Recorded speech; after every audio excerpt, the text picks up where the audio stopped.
Friends అందరికీ నమస్తే. అందరు ఎలా ఉన్నారు? సో ఫ్రెండ్స్ మీరందరూ బాగుండాలనే కోరుకుంటున్నా. ఫ్రెండ్స్ మీరు బెంగళూరు వచ్చినప్పుడు ఎక్కడికి వెళ్ళాలి అని ఆలోచిస్తున్నారా? అయితే ఈ వీడియో మీకోసమే. సేవ్ చేసి పెట్టుకోండి. బెంగళూరు వచ్చినప్పుడు ఖచ్చితంగా యూజ్ అవుతుంది. సో ఫ్రెండ్స్ బెంగళూరులో మోస్ట్ ఫేమస్ టెంపుల్స్లో ఈ 2 టెంపుల్ కూడా ఉన్నాయని చెప్పవచ్చు. సో ఆ టెంపుల్స్ ఎక్కడున్నాయి ఏంటి వాటి చరిత్ర గురించి మనం ఈ వీడియోలో ఫుల్ తెలుసుకుందాం. సో ఫ్రెండ్స్ మీరు ఎవరు వీడియో స్కిప్ చేయకుండా చివరిదాకా చూడండి. సో మీకు వీడియో నచ్చినట్లయితే ప్లీజ్ లైక్ చేసి ఓం గం గణపతయే నమః అని కామెంట్ పెట్టడం మర్చిపోకండి. సో ఇంకెందుకు ఆలస్యం, వీడియోలోకి అయితే వెళ్ళిపోదాం. కర్ణాటక రాష్ట్రం బెంగళూరులోని బసవన్న గుడికి సమీపంలో కొలువైనటువంటి దొడ్డ గణపతి అలాగే బుల్ టెంపుల్ వీటి గురించి మనం తెలుసుకుందాం. ముందుగా దొడ్డ గణపతి దేవస్థానం దాదాపుగా 500 సంవత్సరాల ఏళ్లనాటి చరిత్ర ఉంది. ఈ దేవస్థానాన్ని కెంపేగౌడుల వారు నిర్మించారంట.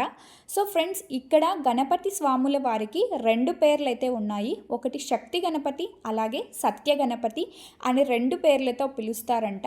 సో ఇక్కడ గణపతి స్వాముల వారు ఏకశిలా రూపంలో దర్శనమైతే ఇస్తారు.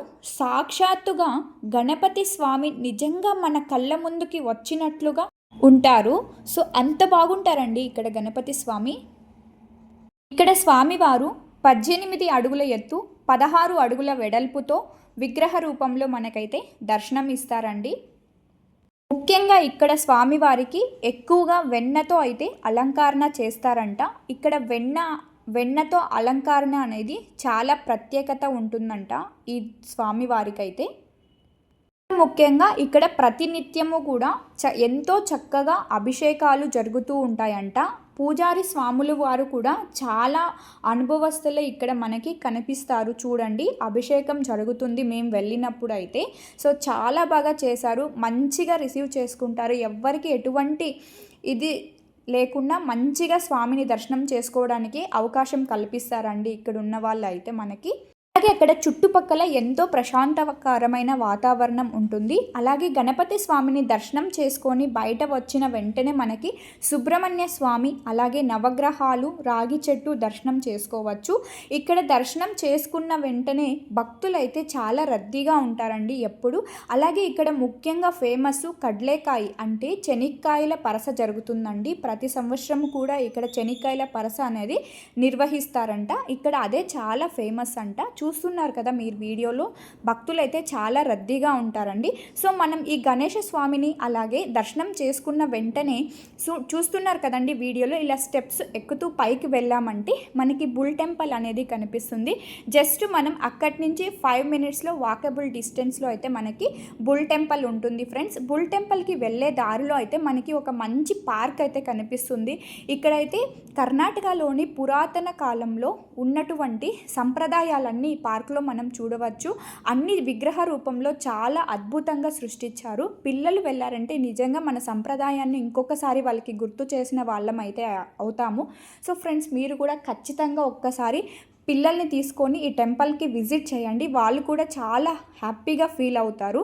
చూడండి అక్కడ ఎంత బాగా కనిపిస్తున్నాయో కదా. ఈ పార్క్ అయిన వెంటనే మనకి బుల్ టెంపుల్ వస్తుందండి. బుల్ టెంపుల్కి చేరుకున్న తర్వాత అక్కడ ఎంతో పెద్ద విగ్రహ రూపంలో నందీశ్వర్ల స్వామివారు మనకి దర్శనం ఇస్తారు. ఎక్కడా లేని విధంగా అంత ఎత్తుగా మనకి నందీశ్వర్ల వారు ఇక్కడైతే కనిపిస్తారండి. 17 అడుగుల ఎత్తు అలాగే 20 అడుగుల వెడల్పుతో మనకి నందీశ్వర్ల స్వామివారిని చూడవచ్చు మనం ఇక్కడైతే. బుల్ టెంపుల్ని నందీశ్వర స్వాముల వారిని దర్శనం చేసుకున్న వెంటనే మనం కిందికి దిగి వచ్చామంటే అక్కడే పక్కన మనకి లక్ష్మీనారాయణ స్వామి అలాగే రాఘవేంద్ర స్వామి అలాగే కృష్ణుల వారి దేవస్థానం కూడా ఉంటాయండి. సో ఫ్రెండ్స్ మనం ఫ్యామిలీతో వచ్చినామంటే ఖచ్చితంగా ఇక్కడ మంచి దేవస్థానాలు అయితే మనం విజిట్ చేయొచ్చు. సో ఫ్రెండ్స్ మీరు కూడా బెంగళూరుకి వచ్చినప్పుడు ఖచ్చితంగా ఫ్యామిలీతో సంతోషంగా ఒకరోజు ఎంజాయ్ చేయాలంటే ఈ బసవన్న గుడికి అయితే మీరు విజిట్ చేసి మీరు ఎలా వెళ్ళారు ఏంటి అనేదాన్ని కామెంట్ చేయటం మర్చిపోకండి. సో అందరూ వీడియో చివరి దాకా చూసినందుకు చాలా థ్యాంక్స్ అండి. సో ప్రతి ఒక్కరూ కూడా ఓం గం గణపతయే నమః అని అయితే ఒక్క కామెంట్ పెట్టండి please. Thank you for watching everyone. See you on next video. Bye guys, take care.